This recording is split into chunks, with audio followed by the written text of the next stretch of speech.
So we are back with another channeling today. I have put together just a short list of a few questions that were coming through, just kind of around the current times and what's going on in the world, and just from a bit of guidance that I received from my guides. So yeah, we're just gonna jump right in. I'm going to ask myself the question, and then I will go in and out of channel and we will see what comes through. So, the first question of the day is: there's so much shared anxiety about the future and financial security right now. How can each of us find a genuine sense of safety and inner abundance within ourselves?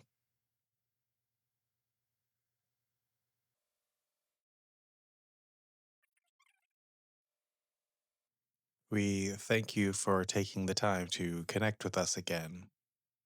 To find this inner abundance and safety that you are asking about can often feel like a challenge, especially when there is so much disruption and noise happening in the world, so much uncertainty, so much unrest, so much chaos.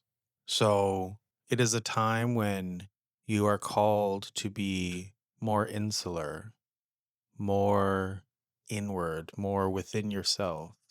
It's simple enough to say, do not worry about money. Do not worry about funds or what is happening or not happening. But that is not exactly a succinct answer, nor is it helpful because while it's easy enough to tell you to not do something, to just stop a habit or to stop the way that things are happening in your mind, it's not actually useful advice. What we can suggest is to find the time to quiet the mind. Find the time to have a moment of peace, a moment to yourself, and make a practice out of this. Sometimes this can be as simple as enjoying a cup of tea to yourself and looking out the window, watching the world go by, and realizing that in this moment, right now, all is right. These practices will allow for your nervous system to calm and to regulate. And while at first it may seem silly or uncomfortable, or you may find your thoughts still drifting to chaos and anger and frustration, it is what will allow for you to eventually have calm being your baseline. It is called a practice because it is something that you will need to do again and again and again. And as we say, it may first feel quite unnatural to you, but as you continue to do it over and over and over, it will become more and more familiar. Previously, we have spoken about finding joy in the small things. Finding gratitude is another way of doing this. So, if you are unable to take the time to have a moment of calm to yourself, you can also try moving into gratitude and shifting your mindset to gratitude, looking for the glimmers and sparkles in your day to day life that are things that you're grateful for. And these are often very small moments or very small things. And like with finding the time for calm, these things are a practice. The human mind is programmed for protection, and so inherently can often be quite negative.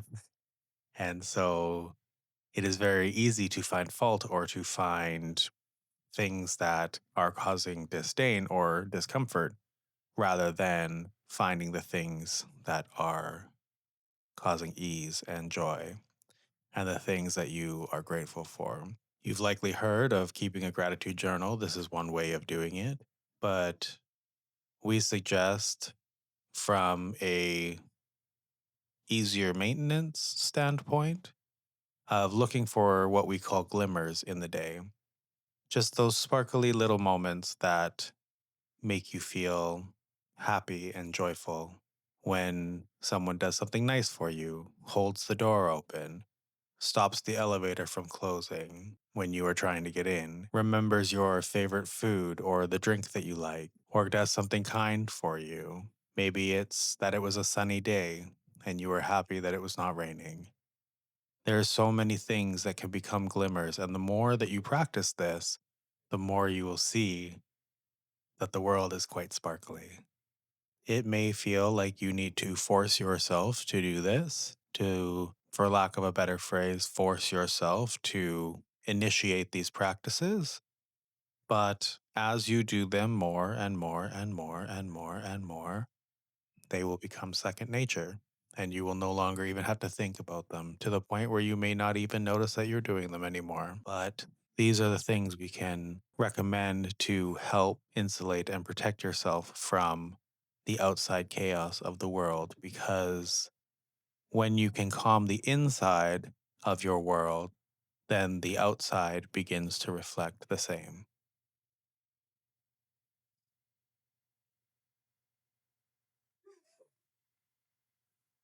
Thank you. I think that's, I mean, for me personally, I find that quite helpful. Um, and I am definitely the type that would uh, need to force myself a little bit more because it's not necessarily in my nature to practice these things. Um, I wish it were, but like they say, that's why it's called a practice because it's something that we have to repeat and do over and over. So the next question is, we can all feel that the world is going through a massive heavy transition right now, and it is easy to feel small or overwhelmed by it. What do we most need to understand about our individual roles in this collective shift, and how can we best anchor steady love for ourselves and those around us?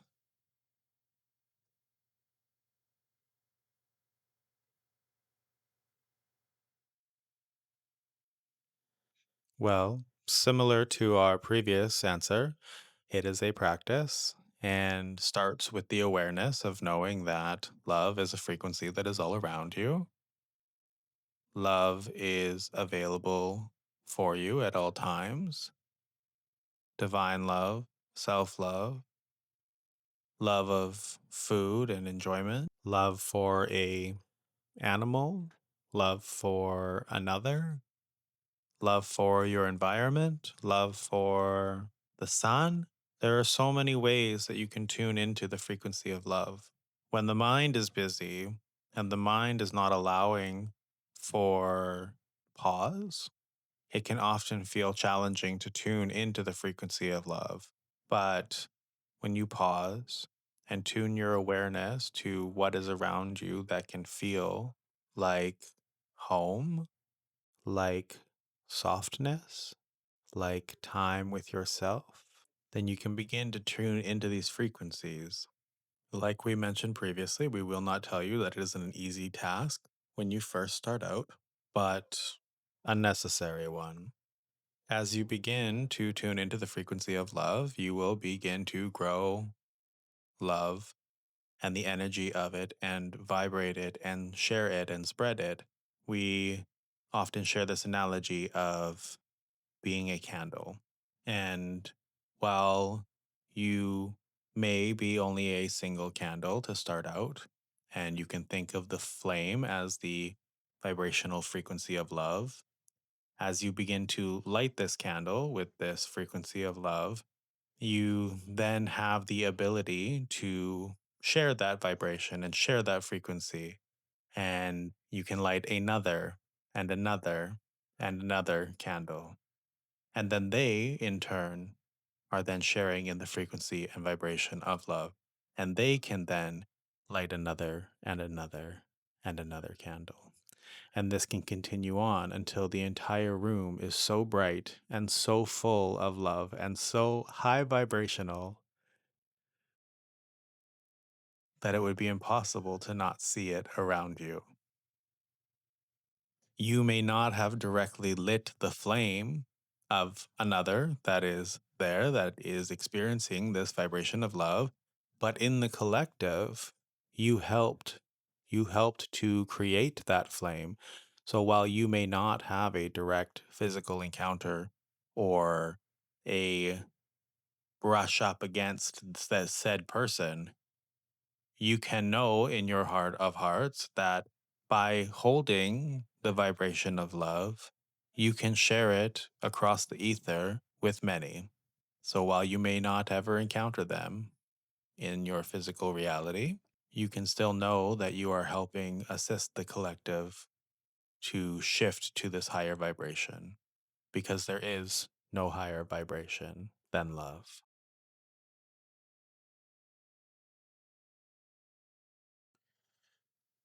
So, the final question for this session is, what old, exhausted ways of working or chasing security do we need to leave behind to make room for the new gifts this era is bringing?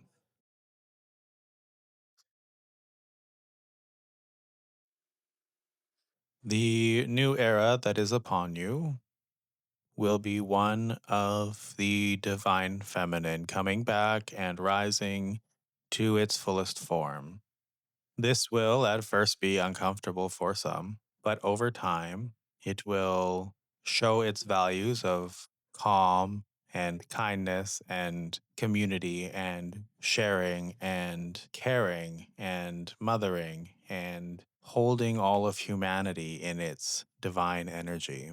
The things that will need to be moved away from are the energies of being solo or isolationist, believing that you must do everything on your own, that you are a tower of one, standing strong against the wind all on your lonesome, as if the ground below doesn't support you, as if Mother Earth, Gaia, has not held you this entire time.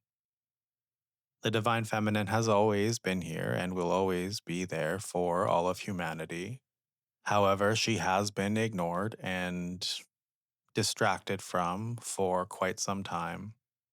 And while the divine masculine is not an inherent negative, it has been twisted and manipulated over time and told that it is superior.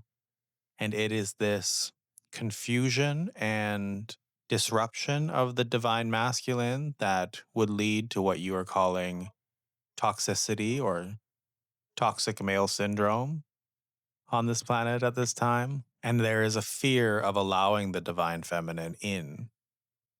Femininity has somehow been contributed to being a negative or a weakness in the world of the what we will call the chaotic masculine. The divine masculine is intended to support the divine feminine. The divine feminine is one of growth and creation, and as we mentioned before, community. And while the divine masculine has been strong for so long, but in a way of warring and pain and chaos, it is much better suited and will be much stronger of an energy should it choose to support the divine feminine, because it is its role. It is the role of the divine masculine to uplift and encourage the divine feminine, to help support the creation, to help support the kindness and the caring, to act as the cradle and the column, the supports of the divine feminine, to allow for it to flower and grow into its ultimate form. The divine masculine does not need to be threatened by the recurrence of the divine feminine. If only it was to hold the divine feminine in reverence and awe. Imagine what the world could look like. Imagine the way humanity could organize and come to community and create from a place of positive encouragement. There is no need for war. There is no need for so much violence, both exterior in the world and within yourselves. And yet, humanity seems to struggle with feeling like this poses some kind of threat, that the changing of the guard will cause a collapse. When in fact, if this is not actioned and the divine feminine is not allowed to come through, that is what will lead to a collapse. And we're not saying that collapse is imminent or inherent or an absolute, but should things continue on the way that they have been, it is a likely outcome. Humanity needs both. It is the yin and the yang. It is not either or, it is both. The divine masculine is so strong as support, and the divine feminine is equally strong as creation. We would love to see both work in harmony together. And from there comes utopia, comes the new era, the new dawn, and a new way for humanity to be, to live, to love, to grow, to join their galactic brethren, because first you must stop warring amongst yourselves before you can be guaranteed to not war amongst the stars. It has been here for so long. The struggle and the strife has been going on for so long. Isn't it time to try something new? See where that takes you as a collective. See what peace can come to the whole of humanity. You can begin this in your own life by not being afraid to allow the divine feminine in, to access that softness. That does not mean that you have to give up your divine masculinity or your masculine energy or your role as provider. And we are not speaking to men or women. We are speaking to both, because you are all capable of holding both energies, and you all do hold both energies. There is many women out there that are forced to reside in their divine masculine as a means of protection, as a means of defense. And they could hold so much more power being allowed to access their feminine more, being supported by the masculine. So we challenge you to see if you can allow for this energy to come in your own life. And much like the vibration of love, holding that energy and that frequency and that vibration will allow for more of the collective to hold it within themselves as well. And over time, it will grow. And like the candle, it will light another and another and another until the frequencies have balanced and harmonized. But this will take time and this will take practice. Love, peace, and joy be upon you. The future is bright. The light is coming. And the light will win. But first, there must be balance. We thank you again for giving us this time to be with you and to address you and to answer your questions. And as always, we love you. We are here for you. We are here to support you through this time. And we thank you.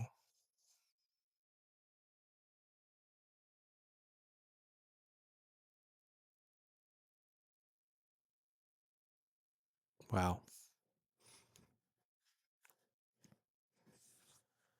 Just wow.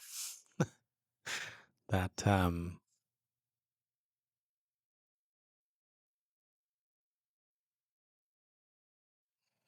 that gives me a lot of hope.